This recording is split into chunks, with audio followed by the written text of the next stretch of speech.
Hi guys, welcome to my new channel মা কিষান। আজকে আমি বানাবো শীতল চাটনি। শীতল চাটনি খেতে খুব ভালো লাগে, তাই আপনারা সাথে থাকুন। আমি কিভাবে শীতল চাটনিটা বানাই আপনি দেখিন।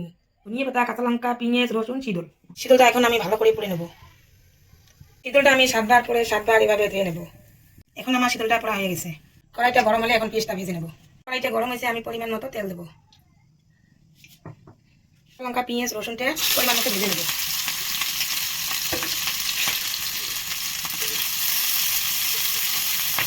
পেঁয়াজটা এরকম করে লাল লাল করে ভেজে নিতে হবে। শীতলটা ভেজে নেব।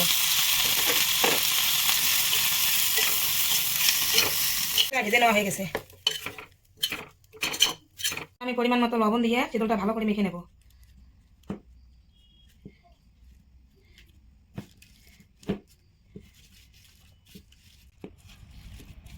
এখন আমি শীতলটা মিক্স করে দেবো।